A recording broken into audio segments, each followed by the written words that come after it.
Women increasingly run their own enterprises, yet their socio-economic contributions and entrepreneurial potential remain largely unrecognized and untapped. Women entrepreneurs face a number of issues, from barriers to education, training, and information to limited access to finance. Given that the factors limiting women's entrepreneurship are manifold and intertwined, what can be some of the policy responses that Budget 2022 can provide to bridge the gender gap?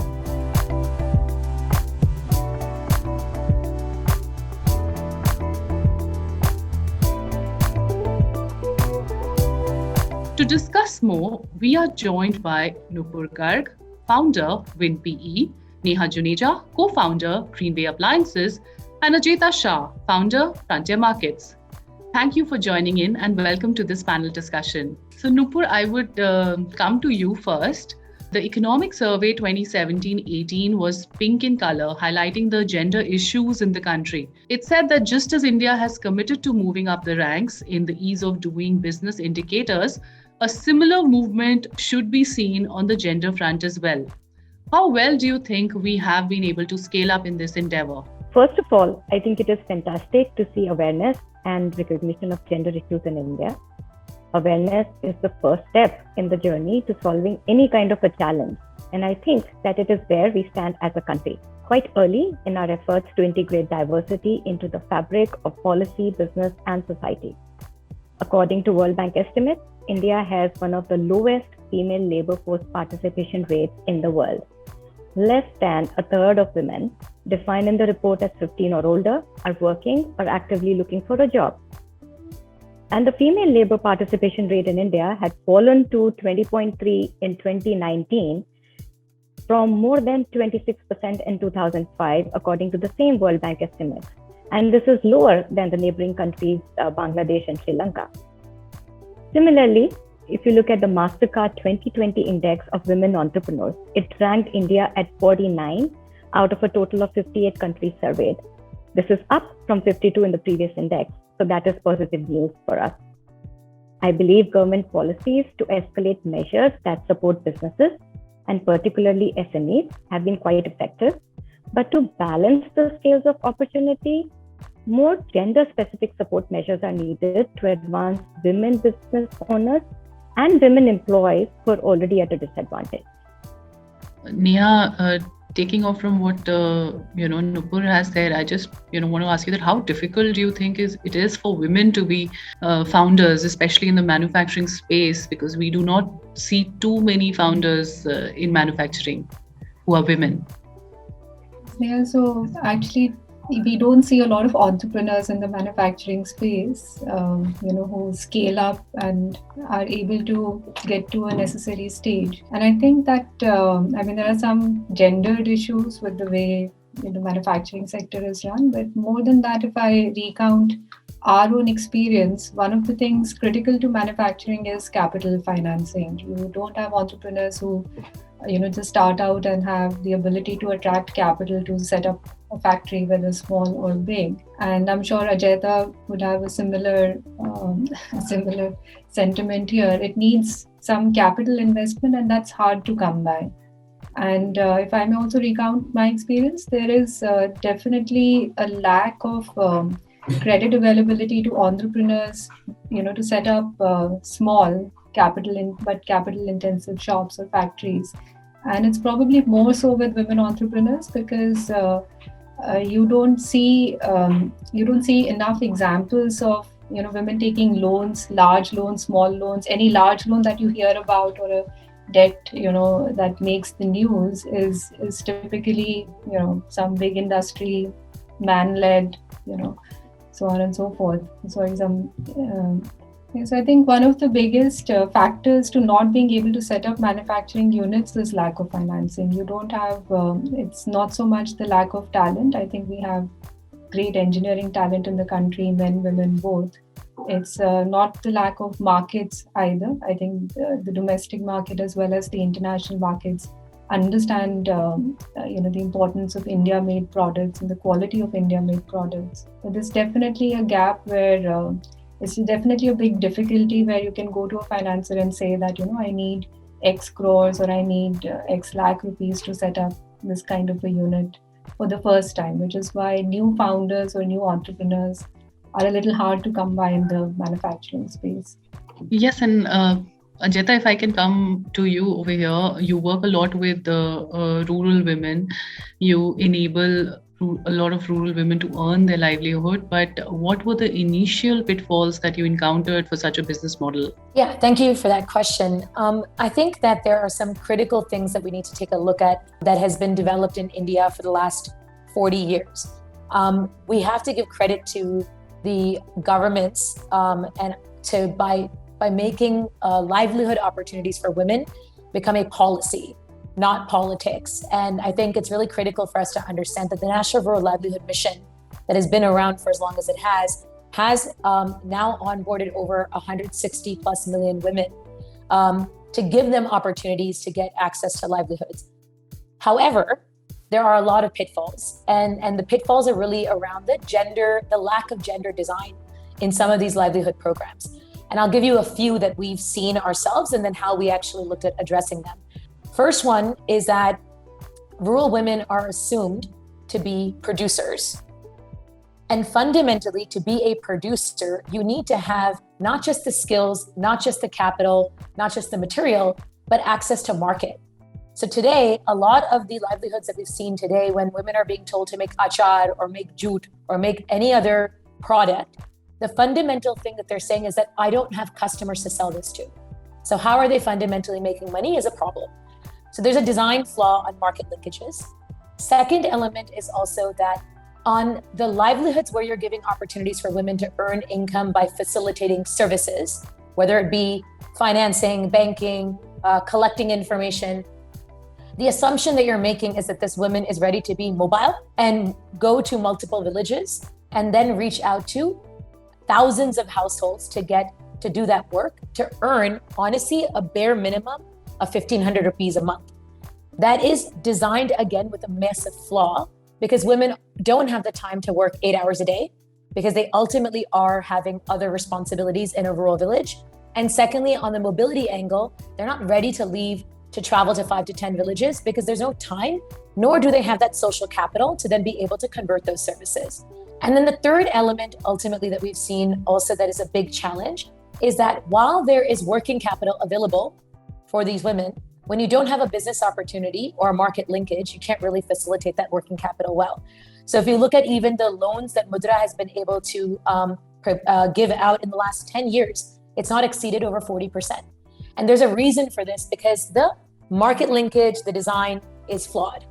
Now, the fourth element that I've seen is, of course, now that we're in digital India, there is still a massive gap in terms of digital inclusion, right? Women today fundamentally are not accessing smartphones or internet connectivity at the level that it should be reaching.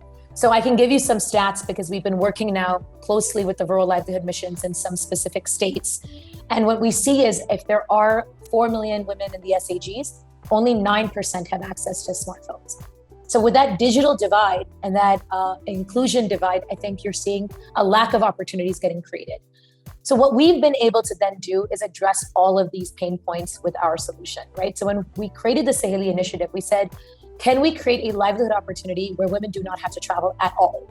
They leverage their social capital, which is their community of households, and you give them the technology and the training and the infrastructure to then connect. Most importantly, then link it to a market, right? Where you are bringing the brands or bringing the products to the customers that actually want to buy it. And I think that's really what's worked. And women tell us on a regular basis that they said there's an aram to working with you because it's flexi hours, because it's working from home, because it's leveraging my social capital, and fundamentally you're using data and market insights to help me continuously have customers. And that is when they earn 5,000, 10,000 rupees a month, and you see a stickiness that evolves in a different way. So there's an opportunity here. We just need to design more effectively. Yeah, a definite opportunity there, which I think increasingly everybody is paying a lot of attention to. And coming to you, Nupur, Neha mentioned about the access to finance for women entrepreneurs. What are some of the key issues that you have come across related to women entrepreneurs raising funds? So Neha, nothing speaks better than data, right? So let's start with some data. Research says 75% of investors source deals and invest based on their networks. Research also says that more than 90% of decision makers at investing firms are male, and that funding to women-led businesses in India is as low as 4% of overall PVC funding. So one can see the correlation playing out as a combination of not only the social behavior of how people source and how they build their networks, but also the role of unconscious and conscious biases that obviously creep in every step of the way. There are countless experiences of women entrepreneurs being asked about their marital status and whether they have kids, as against being asked about their business model and growth plans, or being asked if they have a male co-founder to run the company. So that is one part of it.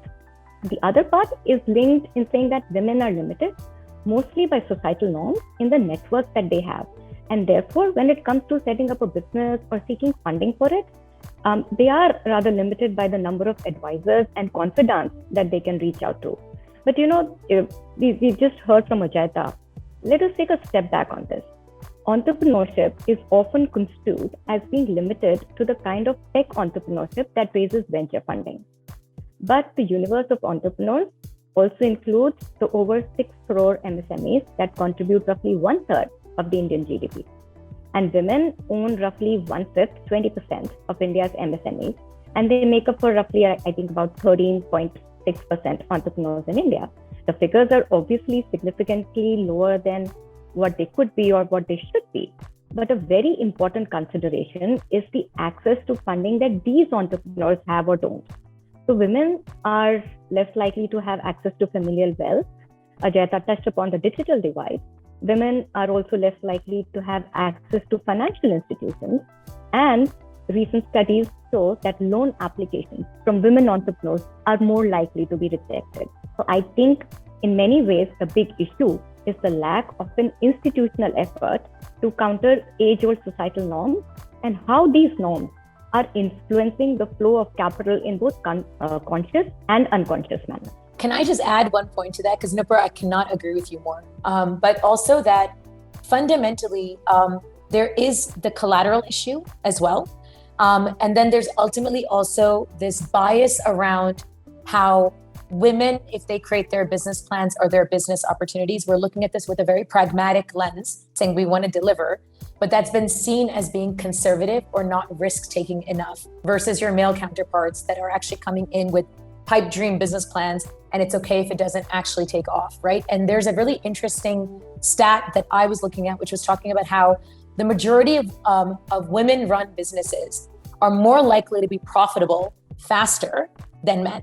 And it's an interesting element when we're starting to think about where the risk truly sits when you're, as an investor, thinking about who you want to bank on that will survive as a business, and where those biases then ultimately play a really large role, and we don't see it that way, but we see it with a different lens. And so I just wanted to reinforce that because I agreed with everything else that Nupur said. Yeah, I also have a point to add here. So last year, TransUnion Civil and Google came out with a report on borrower behavior in India. And one of the things that it highlighted was that women on average have better credit scores than men. Whether you, check it as per income profiles or loan purpose, etc., just significantly higher scores across all categories. And this stands true for even rural women borrowers, the ones who are able to borrow. And in spite of that, in our business, we look at some amount of consumer finance as well. And I have come across a whole bunch of, especially even new young digital lenders who score a borrower lower if you're a woman. So you'll score 10% of the score of 100, you'll score 10 on 100 if you're a man, which is whatever, and you'll score 5 if you're a woman. And that still persists. So there is this, I think what Nupur was mentioning, that there is, these implicit biases that we have. This is how these biases manifest into, actual impact in the world. The part about unconscious biases, that brings me to a question to Neha. Besides the economic bottlenecks, were there any socio-psychological barriers that you faced while introducing the product to women in rural areas? Yes, there are certainly many. So let's not, I think what we're all trying to say is that India is a patriarchal country. And if you want to sell to women consumers, you want to engage with women, there is one big learning that at least I've had. And I think, again, Ajayta will agree with this, that it has just worked out better for us to exclude men. I think what Nupur was mentioning, that the intermediaries in microfinance or consumer small finance are mostly men. I think if that gender bias switches to the other side, microfinance by itself might just be better. So I think like I can give you just some very small examples. We sell a clean cook stove. We go out and demo it, and we invite people to come and sample the usage of the product. And if it's a mixed gender group, only men will ask questions. Only men will give commentary on how to sell it better, how to use it better, different things, and women just don't get a voice. Whereas I'm really in admiration of the whole self-help group movement in the country and elsewhere as well, because it just emboldens women to speak. When you're in a group, you are not as hesitant to speak, because this group, it's your safe place in some sense, and that's very, very important. But whether it's, and this is in spite of the fact that most men, especially in rural areas, don't cook. And yet, if you have a mixed group, 95% of the commentary and the expert comments will be from people who don't cook, which is just silly. So now we just make it an exclusively women's only demonstration, and that just works better. So that brings me to a question for you, Ajayta, that how can we strengthen business led by women or started by women in rural areas? Great question. We've been given this challenge, right, by the UP government as well as the Rajasthan government. And really, we have been spending a lot of time trying to understand where the challenges are. One is ultimately, as I said earlier, it is the market linkage piece, right? So if you map out exactly the point that Nupur was making earlier, right? If you map out all the different entrepreneurial businesses that these rural women are taking on, whether it's making clothing, whether it is setting up a salon shop, whatever it may be, on a base level, if we're able to understand, are they making the right products for the market that they're looking to actually introduce their services in on a business level? If we're able to tweak that, that's a game changer. And we've been starting to map this out right now more frequently, because what we've learned is that it's not enough to put a product on Amazon, right? I mean, that's not the success, because no one then buys it on Amazon if they have no idea who you are. And so really it's about that market linkage and that effectiveness that can improve rural businesses with women very quickly. Second, of course, is on deepening the skilling. So what we're doing right now today is we are skilling women on a base level of how to get something started. But you're not actually helping them understand how to manage it and then how to grow it. And I think those skills that are there in terms of how do I go from being an entrepreneur to setting up a business is something that fundamentally does not exist in most of the trainings that are there right now when it comes to rural entrepreneur programs that are being created. Thirdly, of course, it's still capital. And it's about designing the right capital at the right time. While we have great infrastructure in rural India, whether it's like, rural banks or whether it is the SAG networks or microfinance institutions, the fact is that capital is still extremely expensive. And when it's so expensive, you see a hesitancy for most rural women owners on wanting to take that capital, because that risk reward and uncertainty of market does make that challenge become more prevalent. And finally, I think it is about the digital divide. If we start really investing in increasing our digital footprint into rural women businesses by giving them those hardwares, those tools, and giving them access to that ability to take information and use it more effectively, encourage incentive structures, digital payments. There's so many things that can happen in terms of creating efficiencies at scale. We've seen it happen, for example, in the Kirana space. But if you notice, 90% of Kirana stores are owned by men, right? They're not women-run businesses because they are still geographically in a different area than where these women live. So how do we take these concepts that we've already been applying in rural India, but really consciously make an effort to invest with that lens into the rural women businesses? I think that will make a whole difference. We're trying to do our part in what way we can, But I think there's a lot more players that need to come in with that perspective and then invest in that lens, and that can make a change. Right. That's great. Nupur, if I can come back to you regarding finance, the finance gap, what are the ways to bridge this gap for women entrepreneurs? I think, if you look at the socio-cultural context that we live in and the composition of the business landscape and who the decision makers are, we need specific and targeted, gender-related and gender-specific measures to level the playing field for women. Also, I think all efforts to build gender parity need to be institutionalized, like I said before, in order to bring in true objectivity. And I think a very important thing to note here is that gender parity is not a subsidy or an act of philanthropy. It is proven to yield tangible financial and business benefits for all stakeholders. And therefore, it is very important that the process of creating the equitable set of opportunities is treated as that. It should be treated as creating opportunities and opportunities that will benefit all concerned. So, this is the approach with which WINP is working with investors who are our members. Each one of our members is looking to build an equitable way of sourcing, evaluating, and doing business with women entrepreneurs. They're looking at building a similar process to source, evaluate, and work with women in their teams. And WINP is also working with women entrepreneurs to build a platform that will meet their needs and provide them with the required resources for growth. And I think Ajayita mentioned some of them. Capacity building is a key part. Networks are very important. A peer network of advisors, mentors, and of course, access to finance, which is what we have in hand. But I think if we sort of look at the universe and we sort of look at two broad sets of entrepreneurs that we have, at least for the entrepreneur that is looking at private equity and venture capital funding, we are trying to really break that cycle and that correlation that says that predominantly male decision maker would equal predominantly male-led businesses getting funding. And that is a very, very conscious effort for us.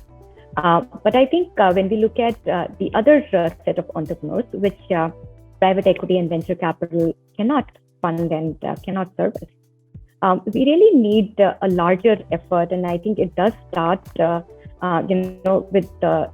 with the government's efforts, say programs and initiatives that have found success in other countries, including accelerators. There are R&D grants. There is startup funding, which India is doing a lot of, and networking opportunities for women. But all of these should have a gender lens and gender-specific matrices laid out. And I think what would also be very beneficial is greater support for MSMEs, including having debt products.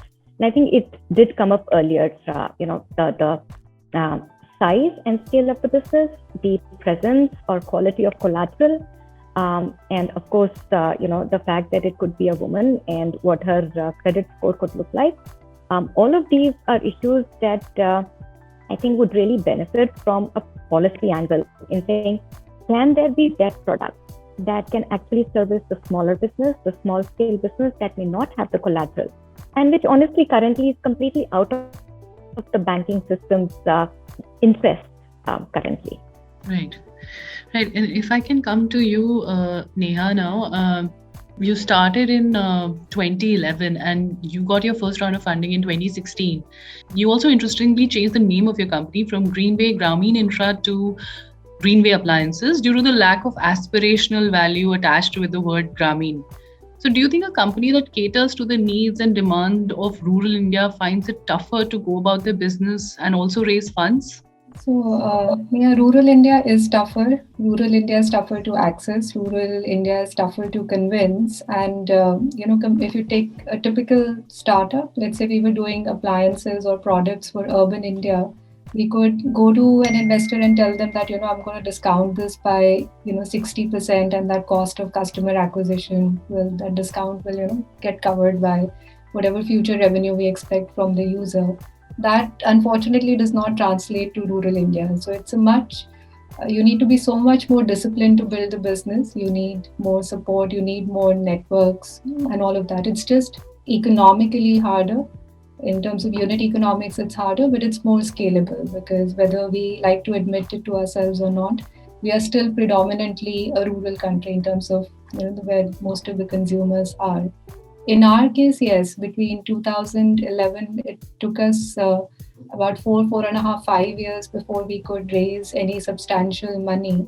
And prior to that, we did struggle a lot trying to, and we were able to set up our factory incidentally only after we raised that capital, not before.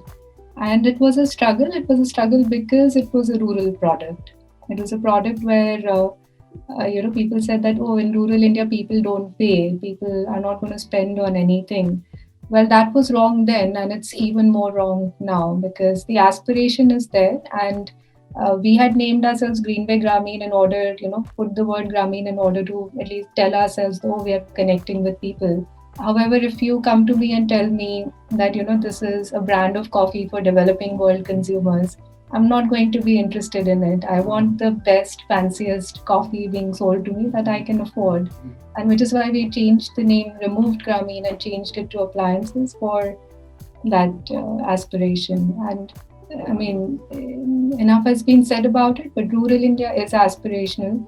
Women want to break out. I think we need to give women more smartphones. We need to figure out some kind of a policy intervention to promote more smartphones in the hands of women, and this country will change just by that one little intervention. Ajeta, in terms of policy interventions, what are the policy options in your view to build an enabling environment for women's entrepreneurship? Yeah, sure. I'm just sorry. I was profusely shaking my head because I couldn't agree more with some of the struggles that Neha has had to go through. And it's been really interesting to see her journey to evolve in the way that she has. And it is a big deal to be one of the only women manufacturing companies, and it's a big deal, especially in the appliance sector. So I'm just stopping to just say that, like, it's good to see this evolution. I think that, so a couple of things need to happen, and maybe it's a combination of some of the things that Neha and also Nupur have alluded to already, which is that if we, on a policy side, I actually personally think subsidies and grants are absolutely justified and need to come in, because if you look at any industry that's ever started in our country or the world, they've all started through government interventions with discounts, with grants, with risky capital to get you started.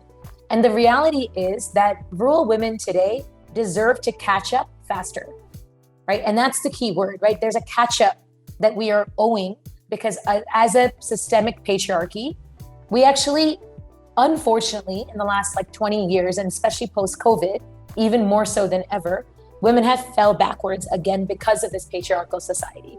And keeping that in mind, if we're trying to now play catch up, then we do need to do more targeted interventions that are gender biased in the favor of women, where you are being more aggressive on your procurement rule, for example, on a government side.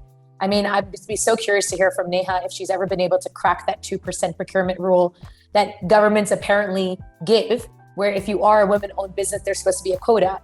I can tell you none of us have been able to crack that, and I don't see that actually being an aggressive move. So is it aggressive to go from 2% to 20% and then actually start tracking that? That's one. Second is that when you're talking about credit scores and systems and collaterals, I do think it's about the government. Government has a lot of capital that they've set aside for rural women in India. And we know that it's been billions of dollars that have been spent, and they have this concept of working capital, et cetera. You know what? Make it easier for women to get that money and do more debt forgiveness in the earlier days just to get them to get started, right? That allows them to move in faster. Digital side, I think it's straightforward. I do agree. There's got to be something in this budget as a policy that where you're just investing in smartphones into the hands of every single woman and being aggressive about it. Geophones cost 6,000 rupees, right? If we do the math, it's actually not that difficult to disrupt fairly quickly. And that's where I think the government can play an incredible role. In all fairness, there's been a lot of efforts. I've been involved with Niti Aayog, I've been involved with the WEP platform, I've been involved with the Women Transforms India and all these other lovely initiatives. But what we're fundamentally saying now is that we need more of the role model women entrepreneurs that have succeeded or are in this process to succeed to start being enabled to advise some of these initiatives more directly and effectively. I specifically have been a part of the Startup India work that is going to be giving advice to the Prime Minister. And to be very honest, not a single theme had a gender lens in it. It was very frustrating to watch. that not a single theme of recommendations that are coming in consciously with the gender lens. And that's the problem. So where are we coming in on the policy side is really saying that there's great stuff that's happened. There's budgets that have been allocated. Is there a better way to now track those budget allocations where we are directly dealing with capital access, skills, digital inclusion, and being able to really start investing in businesses in a different way? And I think that when I looked at the budget, I didn't really see much of that coming out. So we are seeing continuity of older policies. We are recognizing that there is a convergence on wanting to create gender economic empowerment as an intent. Where is it coming in very critically in policy design, process, and implementation and targets is yet to be seen. Right. And I have a final question for all of you. What are your expectations from the budget on boosting women entrepreneurship in the country? And I'll start with Nupur on this.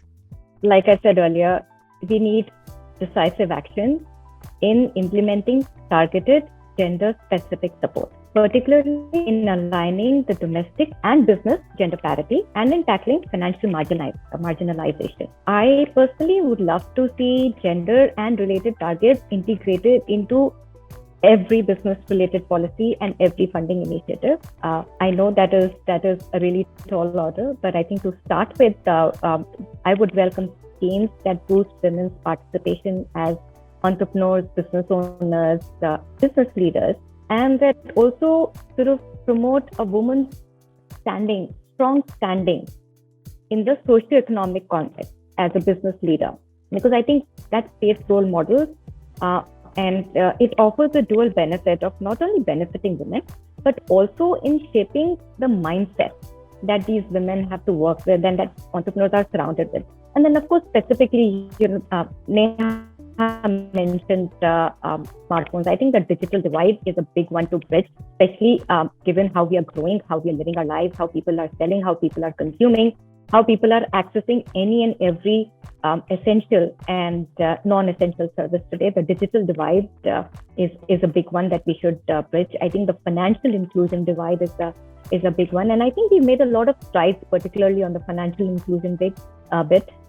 But there is still a lot of work that needs to be done. And from the government's point of view, yes, there have been a lot of these efforts with the Niti Aayog. I think Invest India is also doing a lot of work. But I think on a big picture umbrella basis, we've sort of looked at empowerment and the matters of women welfare more with the lens of health, maternal health, with the lens of security and safety. And I think we have to move that agenda forward and start integrating aspects of empowerment in terms of financial independence, not just by saying, can you go and earn daily wages, but by saying, can you be a business owner? And can you be so independent that you can actually go out and generate employment, which is what women-led businesses tend to do a lot better than male-led businesses. So all in all, I think there is a lot that I would love to see from the budget, including some very, very exciting schemes that, fingers crossed, we might see, within the whole MSME context. Ajeta, we'll go with you. Sure. Like Nupur, I was watching your smile when you were talking about MSME and some things that could be surprising, happily surprising. I too am actually feeling quite eager and hopeful around this new budget coming in. And one of the reasons is because we've been engaged, right? Women entrepreneurs have been engaged. Startup India entrepreneurs have been engaged to really start giving inputs and feedback on a state level as well as a national level, which frankly, I had not seen before. And it was very interesting to see that they were very critically wanting to get our inputs into trying to understand where are the gaps and where are the opportunities when it comes to really designing this budget, both for businesses that are sizes like mine and Neha's to the smallest entrepreneur that is in rural India. And I think, if they adapt even 10% of anything that we've said, I think it can make a really big impact. So I'm looking forward to that. Also, I think that one thing that I wish we could crack in a different way is the reality of where I think Neha and I sit, right? We started our businesses at the same time in 2011. And it does take 6 to 7 to 8 years to really crack what is rural India. And rural India has evolved so drastically in the last 10 years that we unfortunately sit in a straddling definition of startup, social business and whatnot. And we're not being able to leverage what is now the tech boom to be able to then really rise at scale. And where like social businesses, there's no definition for that in India. You don't have a B Corp structure like other parts in the world. So we're not being able to straddle alternative capital, whether that is CSR funding, whether that is grant funding, where we're able to help in really boosting our scale and our risk and our ability to kind of onboard more entrepreneurs. I think I'm hoping that that can be addressed. I don't think it's going to come in this budget, but at least it actually opens that conversation once the budget is announced. And I think that will be something that we'll definitely be looking forward to seeing. I'm also happy with what's already been done, to be very honest, in rural. I have to say, there's a lot of capital infusion in rural India for women. And the more time I've spent with the UP government and the Rajasthan government recently, it is quite impressive to see what they've been able to build and create in terms of data digitization, infrastructure, livelihood creations. We just need to tighten it. And I think that even if the old budgets get renewed for this space, there will be an opportunity to do a lot with it in terms of what has changed in the last couple of years. And I'm looking forward to that. Yeah, I can come in now. So I think Nupur and Ajayta have a better view of the overall policy landscape. I have a very simple request from this budget is for financial institutions across the spectrum, whether it's your VCP funds to your angels to your public sector banks and a whole range of NBFCs in between, which primarily are responsible for most of your non-PSL rural portfolios, to report gendered data, to at least actually actively track how many women are, and not PSL loans, how many women are they lending to, or how many women are they investing in. I think just for a lot of institutions, if they actually look at their own data, things might change. We right now don't have that data availability, although it is in the databases, it is being tracked. And I think just that reporting would change things quite a bit. And I can also easily predict, I will, without being an expert, I can predict that wherever the proportion of women borrowers or investments are higher, you will see higher returns or lower NPAs or whichever metric you track. Right. We certainly hope that some of these aspects make a mention in this year's budget. Thank you so much for joining us and sharing these key takeaways with us. Thanks a lot.